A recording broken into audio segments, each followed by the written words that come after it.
अपना देश आपको क्यों प्रिय है अपने വിചാർ കക്ഷാ മേ സാझा കരേ. തൻ്റെ രാജ്യം താങ്കൾക്ക് എന്തുകൊണ്ടാണ് പ്രിയപ്പെട്ട? അഭിപ്രായങ്ങൾ ക്ലാസ്സിൽ ഷെയർ ചെയ്യുക.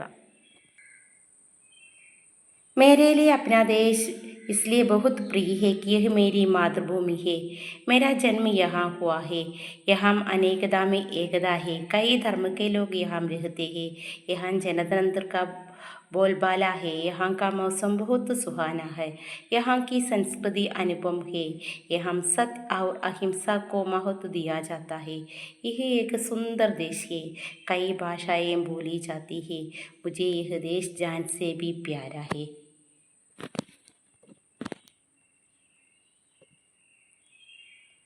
ഇത് എൻ്റെ ജന്മഭൂമിയായതുകൊണ്ട് തന്നെ എനിക്കെൻ്റെ രാജ്യം ഏറെ പ്രിയമുള്ളതാണ്. ഞാൻ ജനിച്ചത് ഇവിടെയാണ്. ഇവിടെ നാനാത്വത്തിൽ ഏകത്വമുണ്ട്. വിവിധ മതവിശ്വാസികൾ ഇവിടെ വസിക്കുന്നു. ഇവിടെ ജനാധിപത്യം നിലനിൽക്കുന്നു. ഇവിടുത്തെ കാലാവസ്ഥ വളരെ സുഖമുള്ളതാണ്. ഇവിടുത്തെ സംസ്കാരം അനുപമമാണ്. ഇവിടെ സത്യത്തിനും അഹിംസയ്ക്കും വലിയ മഹത്വം കൽപ്പിക്കുന്നു. ഇതൊരു സുന്ദരമായ രാജ്യമാണ്. വിവിധ ഭാഷകൾ സംസാരിക്കുന്നു. എൻ്റെ രാജ്യം പ്രാണനേക്കാൾ പ്രിയപ്പെട്ടതാണ്. वो जमा हो गए कि एक दिन यहाँ की സുന്മീത് की ओर संकेत है. ഒരു നാൾ അവർ ഒന്നുചേരും. ഇവിടെ ഏതു പ്രതീക്ഷയാണ് സൂചിപ്പിക്കുന്നത്? बच्चे एक साथ खेलना पसंद करते हैं. आज के कुछ माँ बाप को बाहर खेलना नहीं देते हैं. घर के अंदर ही रहने देते हैं. वे आज़ादी चाहते हैं. अपने मित्रों के साथ मिलकर रहना चाहते हैं. असल में बच्चे दुनिया का एक अभिन्न हिस्सा ही है. यहाँ जमा होकर कुछ कार्य करने की ओर संकेत है. കുട്ടികൾ ഒരുമിച്ച് കളിക്കാൻ ആഗ്രഹിക്കുന്നു. ചില മാതാപിതാക്കൾ കുട്ടികളെ പുറത്ത് കളിക്കാൻ അനുവദിക്കുന്നില്ല. വീടിൻ്റെ 4 ചുമരുകൾക്കുള്ളിൽ തളച്ചിടുന്നു. അവർ സ്വാതന്ത്ര്യം ആഗ്രഹിക്കുന്നു. കൂട്ടുകാരോടൊപ്പം കഴിയാനും കളിക്കാനും ആഗ്രഹിക്കുന്നു. ശരിക്കും കുട്ടികൾ ലോകത്തിൻ്റെ പ്രധാന ഘടകം തന്നെയാണ്. ഇവിടെ ഒന്നു ചേർന്ന് ചില കാര്യങ്ങൾ കൂട്ടായിട്ട് ചെയ്യാനുള്ളതിനെ സൂചിപ്പിക്കുന്നു. बच्चों द्वारा टैंकों में बालू भरने और बंदूक को मिट्टी में गाड़ देने का क्या താല്പര്യം? കുട്ടികൾ ടാങ്കോടിൽ മണൽ നിറക്കാനും തോക്കുകൾ കുഴിച്ചു മൂടാനും ആഗ്രഹിക്കുന്നു. ഇതിൻ്റെ അർത്ഥം എന്താണ്? बच्चों को राय में टैंक और बंदूक आदि चीज़ें मनुष्य द्वारा बनाई गई खतरनाक वस्तु है. ये सब शांति को मिटाने वाली चीज़ है. ये सब बच्चे के लिए खिलौना मात्र है. बच्चे दुनिया को एक बेहतर जगह बना देना चाहते हैं. और एक बात यह है कि टैंक और बंदूक लड़ाई के लिए इस्तेमाल करते हैं. लड़ाई होने पर बच्चे ही इसके शिकार बन जाते हैं. കുട്ടികളുടെ അഭിപ്രായത്തിൽ ടാങ്കുകളും തോക്കുകളും മനുഷ്യനിർമ്മിതങ്ങളായ അപകടകാരികളായ വസ്തുക്കളാണ്. ഇവ ശാന്തിക്ക് ഭംഗം വരുത്തുന്ന വസ്തുക്കളുമാണ്. കുട്ടികൾ ഇവയെ കേവലം ഒരു കളിപ്പാട്ടമായി കാണുന്നു. കുട്ടികൾ ഈ ലോകത്തെ മികച്ചൊരിടമായി കാണാൻ ആഗ്രഹിക്കുന്നു.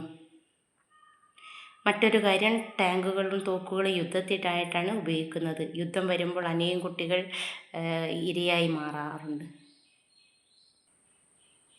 ദീവാരോ മേ ഛേദ് കർ ആർ പാർ ദേഖ്ന യഹാ കിസ്കി ഓർ സങ്കേത് ഹേ.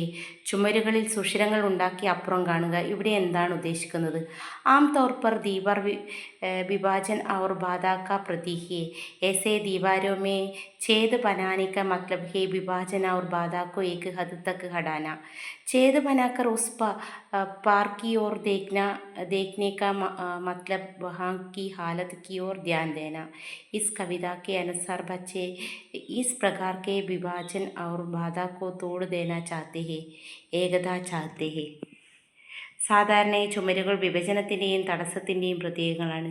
ചുമരുകളിൽ സുഷിരമിടുന്നു എന്നതുകൊണ്ട് അർത്ഥമാക്കുന്നത് തടസ്സങ്ങളും വിഭജനത്തെയും ഒരു പരിധിയിൽ മാറ്റുക എന്നതാണ്. സുഷിരമുണ്ടാക്കി അതിലൂടെ അപ്പുറം നോക്കൂ എന്നതിൻ്റെ അർത്ഥമാക്കുന്നത് അവിടുത്തെ അവസ്ഥയെക്കുറിച്ച് മനസ്സിലാക്കുക എന്നുള്ളതാണ്.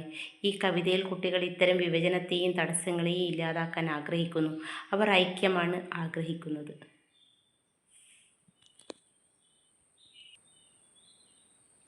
തുമാരി ബനായി ഹർ ചീസ് കോ ഖിലൗനി ബനാ ദേംഗെ സെ ക്യാ താൽപര്യം ഹേ. നിങ്ങൾ നിർമ്മിച്ച ഓരോ വസ്തുക്കളെയും ഞങ്ങൾ കളിപ്പാട്ടമാക്കി മാറ്റുമെന്നതുകൊണ്ട് എന്താണ് അർത്ഥമാക്കുന്നത്? बच्चे इस दुनिया को एक खिलौने की तरह देखनी है. मनुष्य द्वारा बनाई गई हर चीज़ उसे खिलौना मात्र है. चाहे वह बंदूक हो या टैंक. बच्चों में रचनात्मकता होती है. वो इस दुनिया को एक बेहतर जगह बनाना चाहते हैं. കുട്ടികളെ ഈ ലോകത്തെ ഒരു കളിപ്പാട്ടമായിട്ടാണ് കാണുന്നത്. മനുഷ്യനിർമ്മിതങ്ങളായ ഓരോ വസ്തുക്കളെ അവർക്ക് കളിപ്പാട്ടമാണ്.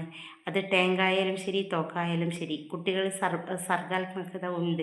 അവർ ഈ ലോകത്തെ മികച്ചൊരിടമായി മാറ്റാൻ ആഗ്രഹിക്കുന്നു.